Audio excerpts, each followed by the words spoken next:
بسم اللہ الرحمن الرحیم۔ السلام علیکم۔ نبی کریم صلی اللہ علیہ وآلہ وسلم تمام انسانیت کے لیے نبی بنائے گئے ہیں اور آپ کی نبوت تا قیامت کے لیے ہے۔ آپ صلی اللہ علیہ وآلہ وسلم نے ہر ان خطرات سے امت کو آگاہ فرما دیا جسے کرنے سے امت گمراہ اور راہ حق سے بہک جائے۔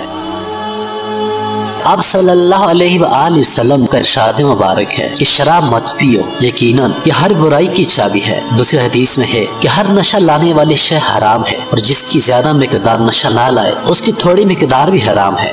دونوں احادیث کے مطابق واضح طور پر شراب کو حرام قرار دیا گیا ہے۔ قرآن حکیم میں بھی شراب نوشی سے روکا گیا ہے۔ شراب پینا ایک ایسی لعنت ہے کہ جو اس کا عادی ہوتا ہے اس کے سامنے اس کے محرمات کی حرمت بھی برقرار نہیں رہتی۔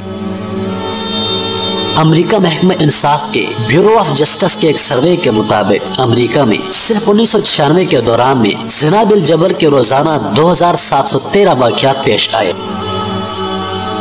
اعداد و شمار کے مطابق ان زانیوں میں اکثریت ان کی تھی جو ارتکاب جرم کے وقت نشے میں مدہوش تھے۔ سروے کے مطابق عورتوں سے چھیڑ چھاڑ کے واقعات بھی زیادہ تر شراب نوشی کی حالت میں کیے گئے ہیں۔ حساب و کتاب کے اعتبار سے 8% امریکی محرمات سے مباشرت اسی شراب نوشی کی وجہ سے ہوتی ہے۔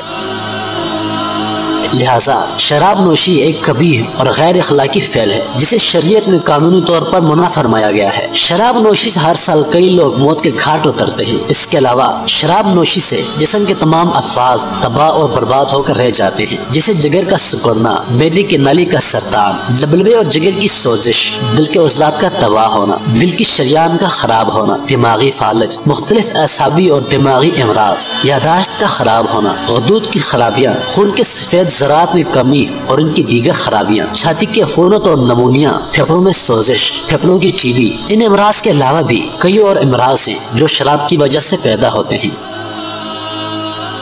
نبی کریم صلی اللہ علیہ وآلہ وسلم نے اپنی احادیث میں ہر اس اشیاء خودنوش سے روکا ہے جسے آج ماڈرن سائنس پروف کر کے ثابت کر رہی ہے کہ یہ اشیاء انسانی جسم کے لیے خطرناک ہیں۔ شریعت کی خاصیت یہ بھی ہے کہ وہ انسان کو معاشرے میں بہترین مقام عطا کرتا ہے۔ شراب نوشی کی وجہ سے انسان معاشرتی زندگی میں ناکام ترین شمار کیا جاتا ہے، لہٰذا تمام انسانیت کا حل صرف اور صرف دین اسلام پر عمل کرنے میں ہی ہے۔